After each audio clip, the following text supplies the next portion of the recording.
ಹುಬ್ಬಳ್ಳಿಯ ಬಾಬು ಜಗಜೀವನ್ ರಾಮ್ ಸಮುದಾಯ ಭವನದಲ್ಲಿ ಹುಬ್ಬಳ್ಳಿ ಧಾರವಾಡ ಜಿಲ್ಲಾ ಸಮಿತಿಗಳ ವತಿಯಿಂದ ನಡೆದ ಎಸ್ಟಾರ್ ಜನಜಾಗೃತಿ ಕಾರ್ಯಕ್ರಮವನ್ನು ಉದ್ಘಾಟಿಸಿ ಮಾತನಾಡಿದರು. ಮತದಾನದ ಹಕ್ಕು ಪ್ರಜಾಪ್ರಭುತ್ವದ ಆತ್ಮ. ಆದರೆ ಎಸ್ಟಾರ್ ಹೆಸರಿನಲ್ಲಿ ಲಕ್ಷಾಂತರ ಅರ್ಹ ಮತದಾರರನ್ನು ಮತದಾರರ ಪಟ್ಟಿಯಿಂದ ಹೊರಗಿಡುವ ಅಪಾಯಕಾರಿ ಪ್ರಕ್ರಿಯೆ ನಡೆಯುತ್ತಿದೆ. ದಾಖಲೆಗಳ ನೆಪದಲ್ಲಿ ಬಡವರು, ಶ್ರಮಿಕರು, ದಲಿತರು, ಆದಿವಾಸಿಗಳು, ಅಲೆಮಾರಿ ಹಾಗೂ ಅಂಚಿನ ಸಮುದಾಯಗಳ ಮತದಾನದ ಹಕ್ಕಿಗೆ ಧಕ್ಕೆ ತರುವ ಯಾವುದೇ ಪ್ರಯತ್ನವನ್ನು ಸಹಿಸಲು ಸಾಧ್ಯವಿಲ್ಲ.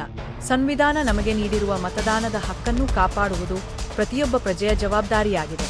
ಜನಜಾಗೃತಿಯ ಮೂಲಕ ಪ್ರಜಾಪ್ರಭುತ್ವದ ರಕ್ಷಣೆಗೆ ಎಲ್ಲರೂ ಕೈಜೋಡಿಸಬೇಕು. ಈ ಸಂದರ್ಭದಲ್ಲಿ ಕೆಪಿಸಿಸಿ ಅಧ್ಯಕ್ಷರು ಬಿಕೆ ಹರಿಪ್ರಸಾದ್, ಶಾಸಕ ಪ್ರಸಾದ ಅಬ್ಬಯ್ಯ, ಶಾಸಕ ಎನ್ಎಚ್ ಕೋನರೆಡ್ಡಿ, ಶಾಸಕ ಸಂತೋಷ್ ಲಾಡ್, ಶಾಸಕ ಪಠಾಣ ಯಾಸೀರ್ ಅಹಮದ್ ಖಾನ್, ಶಾಸಕ ಶ್ರೀನಿವಾಸ್ ಮಾನೆ, ಅಲ್ತಾಸ್ ಹಲ್ಲೂರು ಹಾಗೂ ಶಿವಲೀಲಾ ಕುಲಕರ್ಣಿ, ಗೌರಮ್ಮ ಹಾಗೂ ಪಕ್ಷದ ಕಾರ್ಯಕರ್ತರು ಉಪಸ್ಥಿತರಿದ್ದರು. ಜಿಲ್ಲೆ ಅಧ್ಯಕ್ಷರಿಗೆ ಮೇಲೆ ಬರೋದಕ್ಕೆ ಅನುವು ಮಾಡಿಕೊಡಬೇಕು ದಯಮಾಡಿ.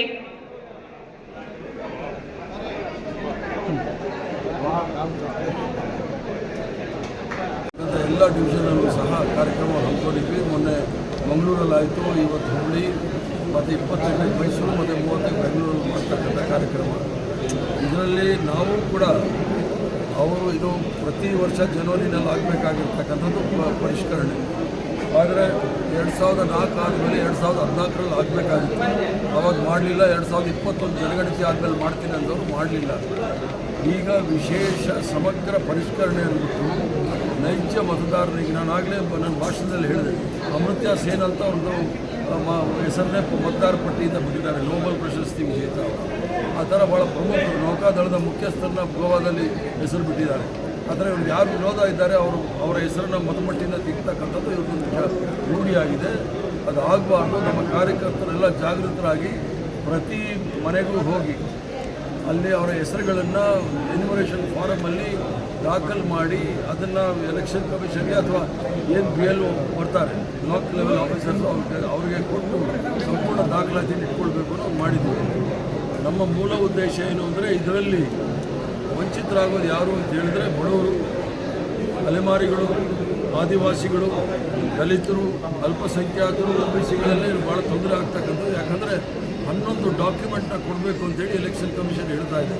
ಕೆಲವರಲ್ಲಿ ಡಾಕ್ಯುಮೆಂಟ್ ಇರ್ಬೋದು, ಇಲ್ಲದೇ ಇರ್ಬೋದು. ಆದರೆ ನಾವು ನಕಲಿ ಮತದಾರನ ತೆಗಿಬಾರ್ದು ಅಂತ ಹೇಳೋದಿಲ್ಲ. ನಕಲಿ ಮತದಾರನ ತೆಗಿರಿ ಅಂತ ಹೇಳ್ತೀವಿ. ಈ 2 ಹೆಸರು ಇರ್ತಕ್ಕಂಥ ಅವ್ರದ್ದು ಹೆಸರು ತೆಗಿರಿ ಅಂತೀವಿ. ಆದರೆ ಯಾವುದೇ ಕಾರಣಕ್ಕೂ ಸಹ ಪ್ರತಿಯೊಬ್ಬ ಭಾರತ ನಾಗರಿಕನ ಹಕ್ಕನ್ನು ಯಾರೂ ಸಹ ಮೊಟಕುಗೊಳಿಸಬಾರ್ದು ಅನ್ನೋ ಮೂಲ ಉದ್ದೇಶದಿಂದ ಈ ಜಾಗೃತಿ ಕಾರ್ಯಕ್ರಮ ಹಮ್ಮಿಕೊಂಡಿದ್ದೀವಿ.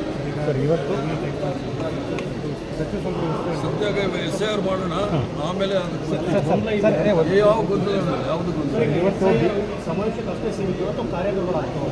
ಈಗಾಗಲೇ ತಾಲೂಕು ಮಟ್ಟದಲ್ಲಿ ಕಾರ್ಯಕ್ರಮಗಳಾಗಿದೆ, ಜಿಲ್ಲಾ ಮಟ್ಟದಲ್ಲಿ ಕಾರ್ಯಕ್ರಮಗಳಾಗಿದೆ. ಎಲ್ಲ ಹಂತದಲ್ಲೂ ಕಾರ್ಯಕ್ರಮ ಮಾಡಿದ್ದೀವಿ. ನಾವು 30ನೇ ತಾರೀಕು ಒಳಗಡೆ ಮುಗಿಸ್ಬೇಕು. ಪುನಃ ಇದರದ್ದು ಗಂಭೀರತೆ ಇರಬೇಕು ಅಂಥೇಳಿ ನಾನೆಲ್ಲ ಕಾರ್ಯಕ್ರಮಗಳನ್ನ ಬಿಟ್ಟು ಈ ಕಾರ್ಯಕ್ರಮಕ್ಕೆ ಬಂದಿರೋದು ಎಲ್ಲ ಡಿವಿಷನಲ್ಲೂ ಸಹ. ಸರ್, ಇವತ್ತು BJP ನಾಯಕರು ಗಂಭೀರ ಆರೋಪ ಮಾಡಿದ್ದಾರೆ. ಖರ್ಗೆ ಕುಟುಂಬ ಭೂ ಹಗರಣದಲ್ಲಿ ಭಾಗಿಯಾಗಿದೆ ಕಲಬುರಗಿ.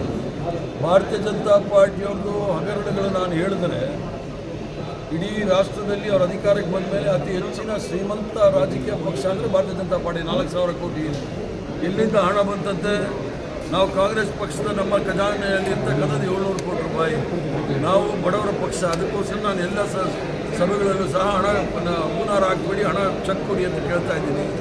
ಆದರೆ ಬೆಂಗಳೂರು ನಗರದಲ್ಲಿ ಚಾಣಕ್ಯ ಯೂನಿವರ್ಸಿಟಿ ಅಂತೇಳಿ ಬಡ ರೈತರ ಜಮೀನನ್ನು ತಗೊಂಡಿದ್ದಾರೆ ಇವರು. 106 ಎಕರೆ ಜಮೀನು ತಗೊಂಡಿದ್ದಾರೆ 50 ಲಕ್ಷ ರೂಪಾಯಿದಲ್ಲಿ. 1 ಎಕರೆಗೆ ಅಲ್ಲಿ 10 ಕೋಟಿ ರೂಪಾಯಿ, 800 ಕೋಟಿ ರೂಪಾಯಿ ಘೋಟಾಳ ಇವರೇ ಮಾಡಿದ್ದಾರೆ. ಖರ್ಗೆ ಅವ್ರ ಮೇಲೆ. ಯಾಕಂದರೆ ಅವರು RSS ಮೇಲೆ ಟೀಕೆ ಮಾಡ್ತಾ ಇದ್ದಾರೆ, ಅದಕ್ಕೆ ಡೈವರ್ಟ್ ಮಾಡೋಕ್ಕೆ ಈ ಪ್ರಯತ್ನ ಮಾಡ್ತಾ ಇದ್ದಾರೆ. ಕಾಂಗ್ರೆಸ್ ನಾಯಕರಿಗೆ ತಾಕತ್ತಿದ್ರೆ RSS ಬ್ಯಾನ್ ಮಾಡಲಿ ಅಂತ ಏನಂದರೆ RSS ಅನ್ನು ಬ್ಯಾನ್ ಮಾಡಲಿ. ಈಗಾಗಲೇ 3 ಸಲ ಬ್ಯಾನ್ ಮಾಡಿದ್ದೀವಿ. ಮುಂದಿನ ಹೋರಾಟ ಅದೇ ಆಗುತ್ತೆ. ಅದೇನಾಗುತ್ತೆ ಮುಂದಿನ ತೀರ್ಮಾನ ತೆಗೆದುಕೊಳ್ಳೋಣ. ಬೈ ಎಲೆಕ್ಷನ್ ಕಮಿಷನ್ ಡಿಕ್ಲೇರ್ ಮಾಡೋಣ. Thank you sir. English by election